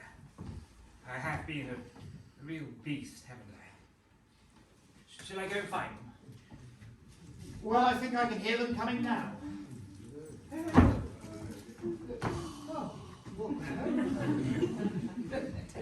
Yes, what am I saying? Poor homecoming. No, I say. Oh, Toad, hooray, you're back! You must have managed to escape. You were every ingenious thing. Clever, yes, clever. Well, no, not according to my friends, I'm not. No, not clever at all, no. I mean, I only broke out of the strongest prison in all of England. That's all. I only seized a train and escaped on that. That's all. I only disguised myself and went all around the county humbugging everybody. That's all. But no, according to my friends, I'm just a silly ass. Hey, why don't I tell you a few of my adventures, right? And then you can judge for yourself, eh? Yeah? Well, supposing you talk and I eat. Nothing since breakfast. Hey, look at this, hey? See this? A pocket full of money, eh? How do you think I came by that then, eh? How do you think? Go on, yes. Well, but horse trading, that's how. Yes, horse trading, I will. You be quiet, Tony. Don't you egg him on, Mo, when you know what a show-off he is. But do tell us as soon as possible what's to be done, now that Toad is finally back at last. The position's about as bad as it can be. And as for what's to be done, I'm blessed if I know. The Badger and I have been round and round Toad Hall by night and by day. It's always the same thing. Sentries posted everywhere. Guns poked out at you. Swords and stones thrown at you. And always an animal on the lookout. And when they see us, my how they laugh. That's what upsets me the most. Well, it's a difficult situation, but as I see it, what Toad's doing... Nothing like No, I'm not letting you. It's my house when I get Be quiet at once, the lot of you. Toad, you bad animal, aren't you ashamed of yourself? What would your father, my old friend, say if he'd been here tonight and heard all about your goings on? We're going to let bygones be bygones and try and turn over a new leaf. But what the mole says is quite true. The weasels are on guard at every place. It's quite useless to think of trying to attack the place. They're too strong for us. Well, that's it then. It's all over. I shall just go and enlist in the army. I shall never see my dear Toad fall again. Never mind. Cheer up, I haven't finished. Now, I'm going to tell you a great secret. Yes? Yes? There is a secret underground passage that leads from the riverbank right near here, right to the middle of Toad Hall. A secret passage? Nonsense, Badger. You've been listening to those silly yarns they spin in the public houses round here. I know every inch of Toad Hall, inside and out, and I assure you there is no such thing. No. My young friend, your father, who was an honourable animal, and a lot more honourable than some animals I know, was a particular friend of mine. He told me a great deal that he would never have dreamt of telling you. Rubbish. Did no such thing. Absolute nonsense. Do be quiet, Toad. What did he tell you, Badger? He discovered the passage. He didn't make it, it was done hundreds of years ago. But he repaired it and cleaned it, because he thought it might come useful one day in case of danger or trouble. He showed it to me. Don't tell my son, he said. He's a good lad, likeable but very volatile in character and cannot simply hold his tongue. If he's ever in a real fix, you may tell him about the secret passage, but not till then. I must admit, I do like to talk. my friends and I, we often go out in the evenings, we tell each other witty stories, and my tongue does wag a little here. But I have the gift of conversation. My friends have told me that I ought to go into politics. Very well. Carry on, Badger. I have discovered that there is to be a party tonight for the Chief Weasel's birthday. All the weasels will be there in the great hall, laughing and drinking and carrying on, suspecting nothing. No guns, no swords, no weapons of any sort whatsoever. But the guards will be posted as usual, won't they? Exactly, entirely my point. The weasels will rely entirely on their excellent sentinels. But their secret passage leads under the butler's pantry, next to the great hall. Ah, so that explains the squeaky floorboard in the butler's pantry. And we shall creep quietly out into the butler's pantry with our pistols and swords and sticks and rush in on them. And whack 'em and whack 'em and whack 'em and whack 'em and whack 'em. Ah, yes! Very well then. Our plan is settled. There's nothing more for you to argue or squabble about. I suggest you therefore be in readiness to leave very soon. Personally, I'm going to have a short nap. I've got your proper clothes here, Toad. We kept them safely while you were away. Oh, my plus balls! Now, here's a dagger for the rat, dagger for the badger, dagger for the mole, and a dagger for the toad.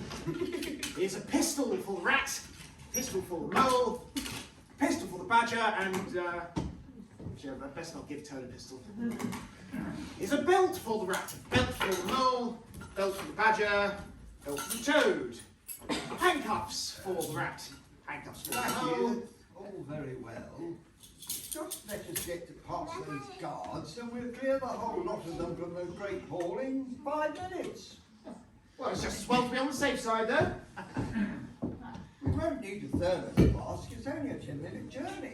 Well, there could be roof falls, or we could get lost in impenetrable tunnels. Well, Mole and me, well, anyway, if it keeps you happy, it doesn't hurt me. But I'm going to do all I have to do with this here stick. Please, Badger. You know I shouldn't like you to blame me afterwards and say that I'd forgotten anything. Well, I shall learn them for stealing my house. I'll learn them. I'll learn them. I'll Don't learn them. say learn 'em, Toad. It's not good English. What's wrong with this English? Why are you always nagging on a Toad? It's the same what I use myself. If it's good enough for me, it should be good enough for you. I'm very sorry, but I only think it ought to be teacher. Well, we don't want to teach them. We want to learn them, and learn them. That's what we're going to do, too. All right, have it your own way. Learn 'em. Teach 'em. Learn 'em. Teach 'em. I've been having such fun. I I've just been talking to a weasel. hope you've been very careful, Mole. Oh, he didn't recognise me. He thought I was a washerwoman. Well, I said, do you know what's going to happen tonight? I said, you'll know soon enough, I said. Tonight, 100 bloodthirsty badgers armed with rifles will attack Toad Hall by way of the paddocks, while 6 boatloads of rats armed with pistols and cutlasses will come up the river and land in the garden, and a picked body of toads, known as the diehards or death or glory toads, will storm the orchard. You better clear out while you've got the chance, I said, or there won't be much left of you guards. Oh, you silly ass, Molly. You've spoiled everything. On the contrary, you've managed magnificently, Mole.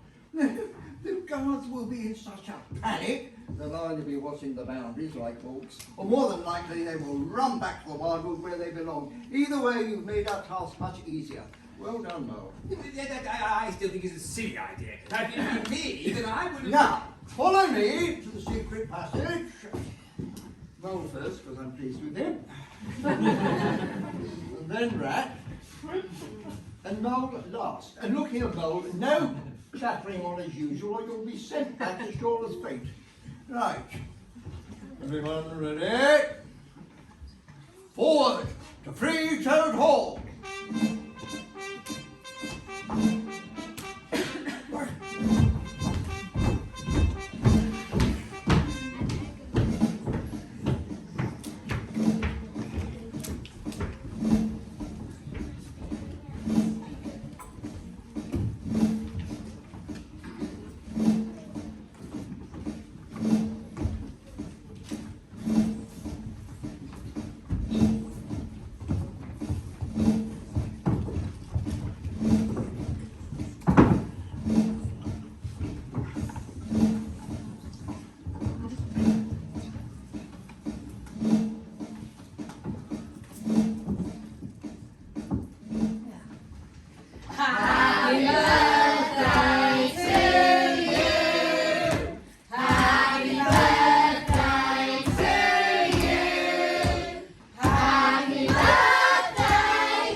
Rabbits and squirrels and mice. Except when we catch them and eat them for tea. Beware, it's just weasels who know what it's like to be free.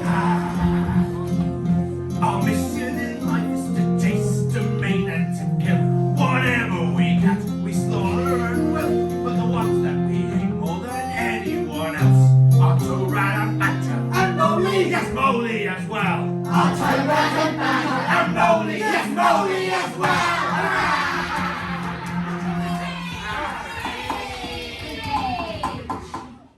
Unaccustomed as I am to public speaking, I do not propose to detain you from eating and drinking all this wonderful food so kindly provided for us by our absent host for much longer. But before I take my seat, allow me to say a kind word about our host, Mr. Toad. We all know Toad. Good Toad. Modest Toad. Honest Toad. Hold on, get ready, all of you. Let me sing you a song that I've composed myself on the subject of Toad. Toad, he went a-pleasuring, gaily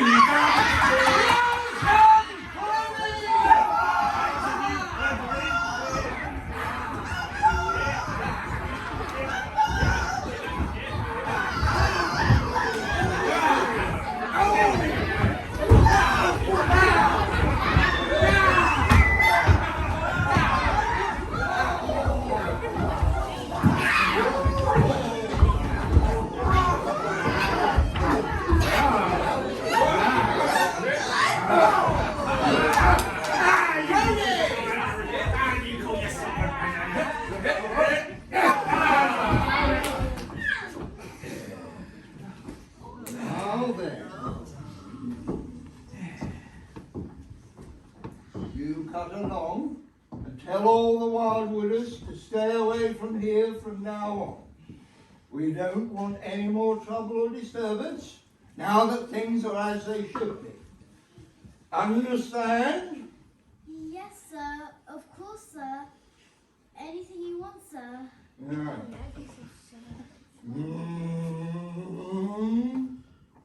Off you go.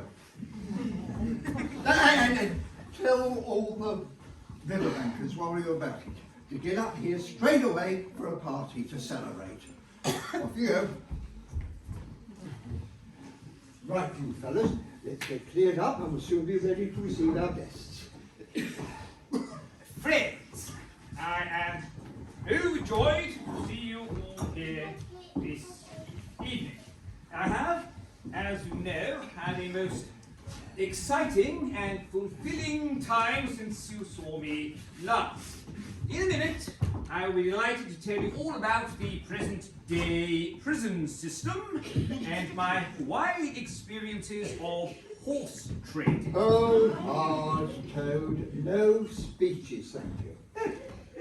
Now, look here, Toad, I'm very sorry to have to speak to you like this, but we want you to understand once and for all that there are going to be no speeches and no songs.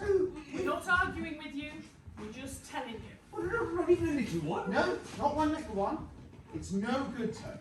You know very well that all your songs are full of self-praise and gross exaggeration and gas. Look, you know you need to turn over a new leaf sooner or later, and now seems like an excellent time to begin. A sort of turning point in your career. We've had enough of your boasting. We're very fond of you, Toad, but you know you show off all the time. Now is the time to grow up and to be a modest and unassuming Toad. Now, will you do this for us? I am conquered, friends. It was, to be sure, but a small thing, I asked. Simply leave to expand and blossom for one more evening. To once again be able to hear the tumultuous applause, which to me seems to bring out the best of my qualities, but you are right, and I am wrong. Henceforth, you shall find me a very different Toad, and you, my friends, shall never need to blush for me again. It is such a hard world! Badger, I feel like a brute. I know, but the thing has to be done. This good fella has to live here and be respected. Would you have him a common animal who's a laughing stock, mocked at by the weasels and the cronies? Oh, of course not. But here are our guests.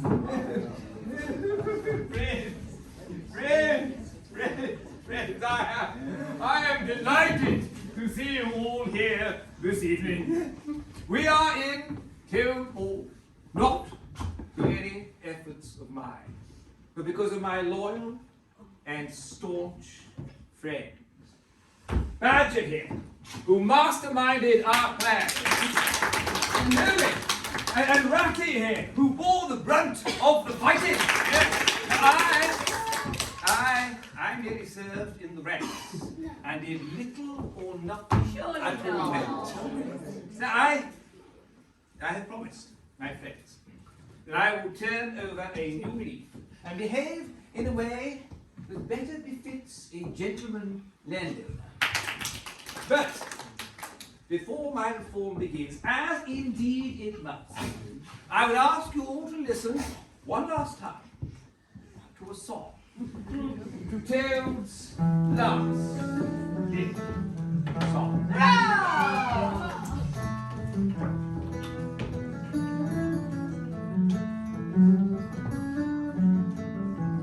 When the toad came home, when the toad came home, there was panic in the parlor and howling in the hall. There was crying in the cowshed and shrieking in the stall. There was smashing in the window and smashing in the door. There was chippy in the weasels that fainted on the floor. When the toad came home, when the toad came home, and the trumpeters were tooting, the soldiers were saluting, the cannons they were shooting, and the motor cars were rooting. And each of the crowd giant shouted very loud, in honor of an animal of whom we're justly proud, for it's Toad's great day, when the toad came home. There was panic in the parlor and howling in the hall. There was crying in the cowshed and shrieking in the stall. There was smashing in the window and smashing in the door. There was chippy in the weasels that fainted on the floor. When the toad came home, when the toad came home, and the trumpeters were tooting, the soldiers were saluting, the cannons they were shooting, and the motor cars were hooting. Each of the crowd tried shouted very loud, in honor of an animal of whom we're justly proud, for it's Toad's great day, when the toad came home, when the toad came home, when the toad came